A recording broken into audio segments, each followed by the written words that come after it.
Армағайын эфирде Сара сөз, хабарымыздың бүгінгі қонағы қоғам қайраткері Жұмабек Жүкенұлы Хамзин. Қош келдіңіз. Аға, сізді таныстыру жайында көп ойландым. Сіз енді 8 қырлы азаматсыз ғой. Қарап отырсам, жаңағы педагог, спортшы, құрылысшы, инженер-металлург, жаңағы майдан жолы деген іздестіру жасағының жетекшісі, өлкетану ісімен айналысып жүрсіз. Ойлана келе, содан қоғам қайраткері деп бір ауыз сөзбен айтуды дұрыс көрдім. Негізінен бір адамның бойында осыншалық жан-жақты бағыттың жинастырылуы, ол соның өзі феномен деп ойлаймын мен негізі. Өзіңізге қиын емес пе осынша саланы бір бағытта алып жүру, және әр бағытта алып жүру бір бойыңызда, және өзі қайсысы бұлардың жаныңызға жақынырақ? Түгелде жақын ғой, былай қарағанда. Алдыменен ата-анамның тәрбиесі, содан кейін мынау кезінде Жәндірбек Қожа, заманымыздың соңғы әулиесі, сол кісінің батасымен жүрген адаммын, батасын алған адаммын. Спортшы болам деп армандадым. Өзі Қожамжар ол кезде Рассвет болатын да, сол Рассвет совхозынан 78 жылы 4 бала, 18 жасар 4 бала келіп, мына педагогикалық институт ол кезде дене шынықтыру факультетіне оқуға түстік те, 83 жылдары бітірдік. Төртеумізде спорт шеберіне үміткер жаңағы болып, бокстан дәрежесін алып, елге қайтадан оралдық та. Сол кезде сол ойлайтынды.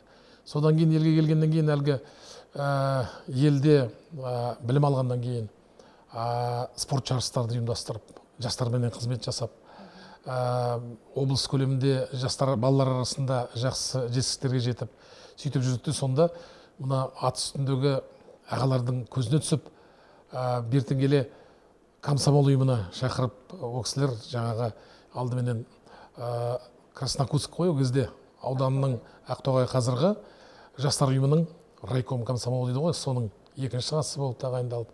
Содан кейін конференцияда өздері жастар тағы да бірінші хатшы қылып сөйтті де, сосын бертін келе ол жерде енді қызмет жасап, ол кезде мына комсомолдың приоритеті ғой, мынау тек қана еңбек тәрбиесі ғана емес, әскери патриоттық тәрбиеге де өте үлкен көңіл аударылды да, идеология солай болды. Сондықтан сол кездерде біз көп жұмыстар істедік. Бірақ енді қазір былай о кездің де көп жақсылығы болды. Негізінен бұл екі кезеңде де көрген адамсыз. Кеңес үкіметінде тәуелсіздік алғаннан кейінгі, және жай ғана көріп қоймай, ел ісіне белсене араластыңыз. Жаңа айтып отырсыз, комсомол ұйым басқардыңыз, спорт жөнінен болсын, патриоттық тәрбие жөнінен. Енді тәуелсіздік алғаннан кейінгі істеріңізді ел көріп отыр, мынау рухани тұрғыда өте үлкен жұмыстар атқарып жатқаныңызды. Осы екі кезеңді өзіңіз үшін, немесе ел үшін салыстырып көресіз бе? Салыстырам, себебі мынау. Осы егемендіктің арқасында, мысалы, осы комсомолда бастаған істерді қайтадан жаңғыртып, оған қолдаушы болған жаңағы Алмас сияқты ағаларым Украина, Ресей жерлеріне ескерткіштер қойып жатырмыз. О жерлерде, мысалы, батыр бабаларымыздың аттарын шығарып жатырмыз. О жерлерде қазір мектептердің, көшелердің, алаңдарының аттарына қазақ батырларының есімдерін беріп жатырмыз. Енді бұл айтып отырғансыз майдан жолы іздестіру жасағының жұмысы ғой. Енді осының құрылғанына 15 жыл болды ау деймін. Солай. Жақындап қалды. Бұл білуімше осы жылдар аралығында сіздер 23 ескерткіш орнатыпсыздар. Әлия Молдағұлова, Мәншік Мәметова, Дубовойға, Әбілқайырбай Молдинге. Бұл жұмыстың жалпы бастауы неден басталды? Қалай дүниеге келді? Менің білуімше 5-ші сынып оқып жүрген кезіңізде Дубовойды іздеп Подольскіге хат жазған кезден бастаған сияқтысыз. Енді ол кездегі 10-11 жастағы ойын баласының басына бұл идея қайдан келді? Анам марқұм кезінде Серікбай Мұткенов, Кеңес одағының батыры, сол кісіден Жамбыл колхозында оқып жүріп, дәріс алған адам. 42-ші жылы, 41-ші жылы мұғалімдерді майданға жібермей ұстап отырып, бірақ 42-ші жылы ұстаздарды да жібере бастағанда Серікбай Мұткенов сол ауылдан Ертіс военкомат арқылы майданға аттанған екен. 2 жылдан кейін Резина ауылының маңында Черкас облысы Украинада ерлікпен қаза тапқанда шешем сонда мектеп бітіріп жатыр. Әлгі суық хабар келгеннен кейін шешем мектеп бітіре сала ата-анасынан рұқсат алып осы Павлодарға келіп қысқа мерзімдегі ұстаздар дәрісін алып, сосын елге оралып, ата анасынан рұқсат сұрап, анау 16 ауыл деген жер бар, қазір Муткеновтың бауырында. Сол Муткенов Серікбай ағамыздың негізі туған жері. Сол елге ұстаз ретінде барып, негізі дәлелі ата анасының алдындағы мен ұстазымның жолын арман қарай жалғастырайын деп едім деп, соған орнын толтыруға барған екен. Мынау соңғы жылдары, көп жылдары бұрын сол Муткенов ауылына барып қалғанда үлкендер бізді танып, рахметін айтып жатады. Шіркін-ай, сіздің шешелеріңізден дәріс алып едік деп. Сонда негізі біз семьяда 9 баламыз. 9 баланы әке-шешем тәрбиелеген, мен 7-ші баламыз семьяда. Сонда анамның арманы, енді бала көп болғандықтан ұстаздығын қойып, бірақ армандап, шіркін-ай, қыз туса, сол қызды тәрбиелеп, арман қарай менің жолымды қуатындай жағдайға келер едім деген ниетпенен екінші бала семьяда, біздің семьямызда қымбат деген апамыз туады. Сол қымбаттың өскенін тосып, қымбат мектеп апамыз мектеп бітіргенде жетектеп, ауылдық мектепке жетектеп апарып, директорға айтқан екен, мен кезінде армандап едім, мен кезінде бастап едім, осы ұстаздық жолын, анау батырымның жолын арман қарай жалғастырайын деп едім, бірақ көп балалық арқасында мен мына үйдің шаруасымен айналысып кеттім, бірақ міне балам өсті, қызым өсті, бұл арман қарай менің жолымды жалғастырады, мен оған көмектесем деп, солай директорды көндіріп, ана апамызды сол мектепке пионер вожатый ретінде тағайындатқан екен. Сонда мен мектепте бастауыш класстарда оқып жүргенде 5 оқимын. Негізі биыл 50 жыл болады екен, ізденіс жұмыстармен айналысқаныма. Жарты ғасыр болады екен. Сонда бір пионерский комната болады, ол кезде кірсем, балалар пионерлер Кубаға, Америкаға, анау космонавтарға хат жазып жатыр екен.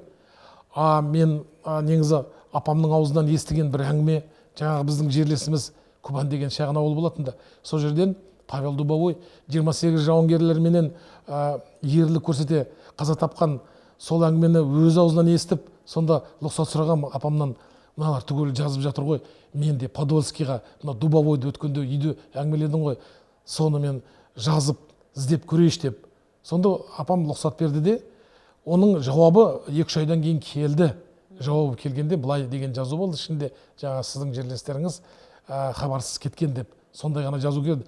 Бірақ әлгі үлкен тарақ қағаз, ол кезде 12 жастамын, жұлдызы бар, Москва деген жазудың өзіне мен әжептәуір көтеріліп қалдым. Сол кезде қанаттанып көтерілдім де, сол бірінші қадам болды. Анамның арманын асырып көтеріп жердім, себебі қайтара алдым. Серікбай Муткеновке ескерткіш орнаттыңыз ғой? Бір қатты ауырып жатқанда шақырып айтты, ай баламай деді, сен көпшілікке ескерткіштер қойып жатсың ғой, ана Украин жерінде менің естуімше, ана ұстазымның басында белгіде жоқ екен. Ретің келсе, жағдайың келсе, бір ескерткіш ұстазымның басына қойшы деді анам. Ол өсиет болды. Бірақ мен үлгердім, ол кісі тірі кезінде сол жерге, мысалы, сіздердің телекомпанияларыңыздан журналисттарды жіберіп, ана Украин жеріндегі комсомол азаматтарменен келісіп бұрынға, сол жерде анау ескерткішті дайындатып, сол резина, анау Серікбай ағамыз қаза болған жерде бауырлас зиратына ескерткіш қойдым. Жақсы бейнематериал түсірдім. Соның барлығын содан кейін мында келгеннен кейін сіздің канал оны жақсылап көрсетті. Сонда шешем үйде отырып звондап отырады, ай, сен бір келіп кетсең қайтеді, мынау көршілерім өзімнің жаңағы бабушкалар айтып жатыр, балаңызды көрдік, ой қандай керемет істеген екен, қайырлы болсын айтуға кешке келеді, сен келіп ауызша өзің әңгімелеп берсең қайтеді соның барлығын деп. Сонда бұл ананың арман екен де. Бұл бала ретіндегі сіздің парызыңыздың өтелгені деп есептеймін. Бұл әр баланың маңдайына бұйра бермейтін бақыт. Аға, сіз Ақтоғай елінің Қожамжар ауылында дүниеге келгенсіз. Сол елдің жыртығын жамап, жоғын жоқтап, елдің әлеуметтік рухани сұранысын қанағаттандырып келесіз. Ауылдың кіреберісінде мен мұндалап тұрған кіреберіс қақпаны салыпсыз, көрдік өз көзімізбен. Мешіт салдыңыз, жалпы елдің азаматы екеніңізді осындай ірі істеріңізбен дәлелдеп жүрсіз. бұл жаңағы ұяда не көрсең ұшқанда соны ілесің дейді. Бұл отбасында көрген тәлім тәрбиенің нәтижесі деп ойлаймын. Негізі отбасындағы 9 баланың 7-шісі екенсіз. Әке шешеңіз жайлы, өскен ортаңыз жайлы әңгімелеп берсеңіз. 45 жылы анам жаңағы 16 ауылға Муткенов Серікбай ағамыздың ауылына барып мектепке орналасып жұмыс істеп жүргенде 46 жылы сол елге оқуын бітіріп жаңағы агроном болып әкеміз барады екен де, жас агроном болып. Содан кейін тіл табысып, сол кезде үйленеді ол кісілер. Бертін келе енді 9 баланы аяққа тұрғызып, білім барлығымызға берді, бірақ бертін келе алтын тойларында ғана біз өзіміз сақина әпердік. Алтын сақина, алтын тойларына әпердік. Сондықтан ол кісі дүние жинамай, тек балалардың тәрбиесіне көңіл аударған адамдар ғой. Әлі күнге дейін менің төрімде бесік бар. 46 жылы әкешем үйленгенде ауылдас бір шебер талдан бесік істеп әкелген екен. Сол бесікте анам 9 баланы тәрбиелеген, тербеткен, сол бесік әлі күнге дейін үйде бар. Менің төрімде, сандықтың үстінде осы күнге дейін тұр. Ол өзімізге мысал ыстық. Сондықтан енді ол... Сіздің немерелеріңіз жатқан жоқ па ол бесікке? Әлде қазір бесікке салмайды ма? Жоқ, қазір салмайды. Мен мынау 9 баланың ішінде ерекше бала болып өскен екем де. Әкем өте солай жаңағы жақсы көріп, сонда мына бесікке мен жатқызбаған екен. Кішкене енді бала кезімде тәлтақтау, аяғым қисықтау, тәлтақтау өстік. Балалар арасында сондай не болатын да, әлгі бір-бірімізді ол кезде мазақтаймыз ғой. Солай деп атайтын да. Бертін келе бір 5-6 жыл бұрын біздің мына жазушы жерлесіміз Еркін Мұндойынов өзім туралы кітап жазды. Кітап жазғанда ай мына кітапты қалай атаймыз деп келіп ақылдасқанда мен айттым, халық баласы деп айта салыңыз.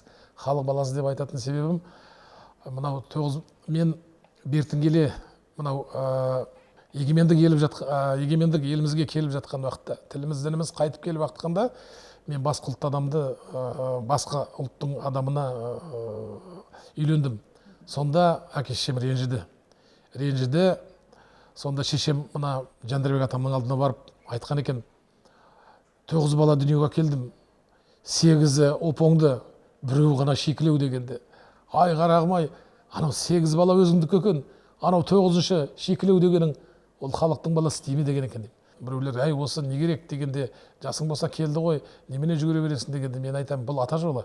Аталарым хан сұлтан болған, халыққа қызмет істеген адамдар. Жаңағы Қожамжарды айтып отырсыз ғой, Қожамжарды арасында да бұл енді әр азаматтың парызы ғой. Жағдайың келсе, туған еліңе, ұяңа ол ыстық болу керек. Сен қол ұшыңды беріп отыр, көмектесіп отыр.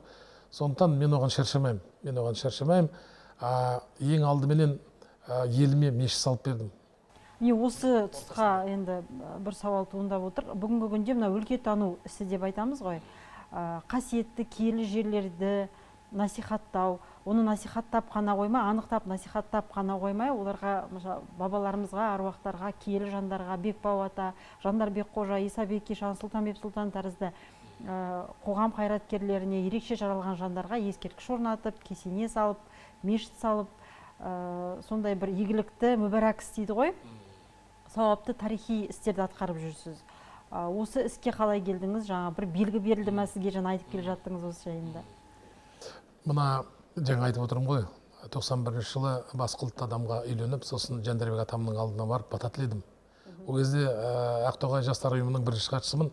Бата тілеп, сосын айттым, мынау шешемді, әкемді жылатып едім.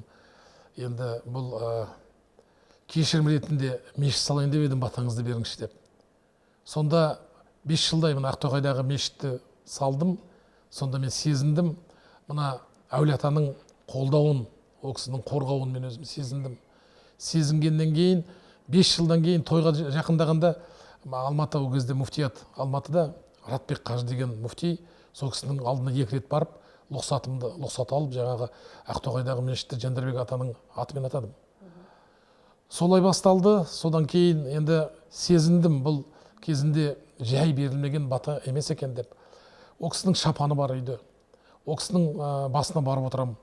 Сосын бертін келе ойладым, ай шіркін-ай, осы бір ретте өзімнің жақын туысым, көрікпелдігі бар, Ақтоғайда тұрады. Келді, аға мен ана өлеге барайын деп едім, мына өлеге барайын деп едім деді. Сонда мен айттым, ай, сен олай жасама, сен әулиелерге жүгіре берме.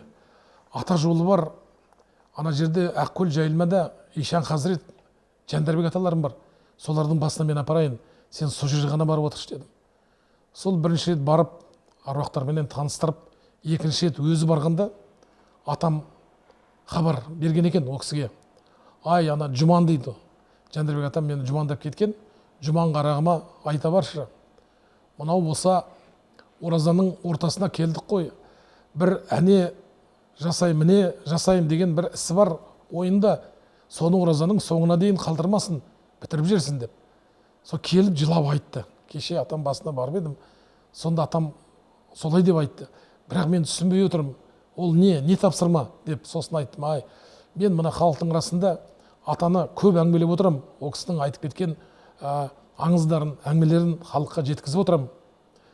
Сондықтан кей кезде халықтың өзінің пікірі, ай, осыны газет бетіне, журнал бетіне, не болмаса кітап ретінде неге шығармайсың деген. Сонда ойладым, ай, мынау атамның тапсырмасы екен, осының барлығын кітаптың бетіне түсіру керек екен, жазу керек екен деп сондай ой келді. Сосын 2003 жылы 3000 даналы осындай кітап шығардым. Бертін келе Мәшһүр Жүсіп атамыздың басы көтерілгенде, Мәшһүр Жүсіп бабамыздың мешіт ашылғанда мен көңіл босап көзіме жас алдым. Шіркін-ай деп. Анау жерде Ақкөл жайылмада осы Мәшекеңнің ұстазы жетімсіреп жатыр аруағы. Оны да қолға алу керек еді деп. Сөйтіп жүргенде бір күні бастық шақырып Алмас ағамыз, сен дайындал, Ұлыбританияға барасың, бизнес форумы болады, соған қатысасың деді. Соған арасында да бір аптадан кейін ұшып кеттім де, ана барған жерімде Қазақстаннан топтың ішінде Маңғыстау азаматтарында болды. Нансаңыз сол Оксфордта негізі мына болашақ кесенелердің жобасы сол жерде бекітілді. Оның өзі де Алланың ісі болу керек, оның өзі де мына атаның аруағының итермелеуі болу керек деп мен солай санаймда. Сол кесене мысалы бір жазда 11-ші жылы 90 күннің ішінде салынып берді. Сіз сол жерде өзіңіз салып? Жоқ, мен жобасын көрсетіп, сонда ана жерде Маңғыстаудың архитекторлары, сен біздің жаққа келшейші, бізде мына теңіздің астынан шыққан ақтас бар, ақтастан керемет зираттар менен кесенелер бар, көріп кетшейші деді. Сол елге оралғаннан кейін бардым. Барғанда Қырымбек Көшербаев о кезде әкім Маңғыстаудың қарсы алды, қолдап, сосын ана бас архитекторды шақырып айтқан болатында, сен мына кісімен бірге Павлодарға барасың, ана жерде жобалап, мына жобасын реттейсің, содан кейін қанша тас керек болады, айтасың, оны әлгі дереу Павлодарға жіберу керек болады. Содан кейін мына жерде 10 шақты бригада бар, соның үздік бригадасын Павлодарға жіберетін боласың деп. Солай істелінді. Олар келді, бір жаздың ішінде, 90 күннің ішінде керемет ана жерде кесене көтеріп берді. Кесене болғанда бұл кешен комплекс дейміз ғой. Екі кесене, мешіт ана жерде салынды. Жандарбек атама жеке кесене көтерілді. Ишан Хазірет атамызға жеке кесене көтерілді. Қазір болса былтыр соның 10 жылдығын атап өттік. Мысалы, ол жерге тағы да былтыр шырақшының үйіне жеке үй салып бердік. 2001 жылдан бастап салынған электролиз зауытының сіз басқасында болдыңыз. Сол жерде Ибрагимовтың командасында вице-президент болып қызмет атқардыңыз. Біраз осы салаға қалай келдіңіз? Мен ана мешіт салып жатқанда Ақтоғайдағы маған көмек көрсеткен азаматтар, оларды атап өту керек. Комсомолда бірге істеген анау Ербол Етекбаев кезінде Мади компаниясы. Анау Болат Адилханов, Асан фирмасын басқарған азаматтар көмек беріп отырды. Сосын әшекейлеу жұмыстарына көшкенде мен атаның алдына барып былай дедім: ата, мынау көмек беріп жатқан азаматтар баршылық, сіз батаңызды берсеңіз, мен сол батаны соларға алып барсам, айтып барсам, тағы да біраз көмек сұрайын деп отырмын дедім. Сонда атамның айтқаны, Жандарбек атам былай деді: ай, осы жолы ешкімді қозғамашы қарағым, ол 95-тің басы, қаңтар айы. Сонда айтты, ана алюмин зауытына бір арқасы кең азамат келген екен, ай, сол саған көмектеседі, баршы деді. Сосын шайқалып отырып айтты: ай, байқап отырмын қарағым, сен бөтен болсаң да түбі сен оған көмекші боласың. Ай, ол сені туысыңдай көріп, сенің дәулетіңді көтеретін азамат сол болар деді, осылай деді. Сол алдымнан шықты. 2001 жылы ол кісі телефон соғып шақырып, алмаз ағамыз шақырып, мұнда сайын далаға 4-ші ай шығып сайын далаға қазық қаққызды. Қазық қаққызғанда содан кейін құшақтады да айтты: "Жүке, ал енді сен осы жерде завод саласың" деді. Сосын мен күлдім де айттым: "Бұл қалай? Мен мешіт қана салып едім, сосын әлгі сторотриадта 1-2 жыл бастық болып шығып едім." "Жоқ" деді, "сенің арқаңда аруақ бар" деді осылай. Мен сосын айттым: "Жоқ, мен елде бірден ата-анам бар, елім бар. Мен өз-өзім мен үйтем бүйтем деп айта алмаймын. Ел бар, үлкендерім бар, мен солармен ақылдасайын" деп елге барып үлкендермен ақылдасқанда үлкендер айтты: "Бар" деді, "бар, көмектес" деді. О, мына Алмаз Ибрагимовтың арқасында біздің аймағымызда 2 керемет мешіт көтерілді деді. Біреуі Жандарбек атаның атымен аталды, біреуі Бекбау атаның атымен аталды.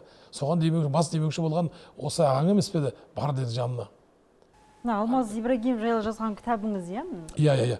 Ол кісі 70-ге келгенде мен ол кісі туралы кітап жаздым, "Дорога к подвигу" деген. Ол кісі айтты: "Қойшы, Жүке, осы сен мақтай бересің, мынау жаңа қолжазбаны апарғанда, ой, мынау әр екінші тараққа сен мені пайғамбар сияқты көтермелепсің ғой" деді. Мен айттым: "Жоқ аға, сіздің арқаңызда бұл тәрбие болу керек. Бұндай кітап мынау болашақ жас бастықтардың алдында болу керек. Сіздің арқаңызда 20-25 жылдың ішінде көп қызмет жасадыңыз. Ол болса, сіз жәрдем бердіңіз, көмектестіңіз, анау дін саласы болсын, анау жетімдер болсын, анау ауырған адамдар, балалар болсын, барлығына ешкімге жоқ деп айтпадыңыз. Сондықтан міндетті түрде сіз біздің мына жерде аймағымыздың тарихында алтын әріппенен сіз жазылуыңыз керек" деп осыны мен басқыздым. Бұны жаңағы демеушілік жасаған өзінің балалары. Осындай кітап шықты. Енді айтып отырсыз, жаңа елді біліп отыр ғой, енді қанша ескерткіш салынды, қанша дүниелер жасадыңыз, қанша тәжірибе бар, қай салада болсын. Негізі осы тәжірибеңізді ел игілігіне жұмсау үшін басшылық бір қызметке, бір саланың құлағын ұстауға өзіңіздің құқыңыз жоқ па, әлде ұсыныс түспей ме? Енді бұны айтып отырғаным менің, сіз мысалы өзіңіз айтқандай өз күніңізді өзіңіз көріп жүріп, жеке дара жүріп қанша жұмыс атқарып жатсыз, иә, қазіргі уақытта. Ал егер қолыңызда билік болатын болса, мемлекеттік бір тізгін болатын болса, осы істерді ел игілігі үшін атқаруға мүмкіндік болар еді. Мен ойлаймын, ана жерде бір жерде парламентте бір жерде депутат болып отырсам, ол жай ғана сөз шығар, бірақ талай депутаттарға осы жерден ұсынылған мен әлгі ұсыныс өзім жіберіп отырып айтып отырдым: "Ай, мына жерде батыр бабаларымыз, анау Абылхайыр Баймолдин сияқтылардың атын шығару керек. Бір мектептің атын атау керек. Ол мектептің алдына ертең мүсін қойсақ, ол жерге жас балаларымыз сапқа тұрып отырса" деген сол қарап отырып көпшілік аттарына тамай қояйын депутаттардың қолдарынан келмеді. Сонда ойладым, мен ертең ол жерге барсам, сұнсам, менің де күнім солай болар ма еді? Одан да еркін осы жерде осылай жүріп, әлде тоқтатпай, шаршамай осы істерімді істей берейін деген ой келді де, басшылықта өзімнің жолдастарым болды, сұнды, еліңе барсаң қайтеді, әкім болып барсаң қайтеді деп кезінде мысалы сұнды, бірақ мен одан бас тарттым. Енді мына жеке өміріңізге ойсақ, мына қазақтың ұлы перзенттері Мұхтар Әуезовтің де, Қаныш Сәтпаевтың да жарлары орыс ұлтының өкілдері болған. Ол кісілер жай ғана өмірлік серігі болмай, ол кісілерге тірек, жаңағы сенімді серігі болған, қызметінде де.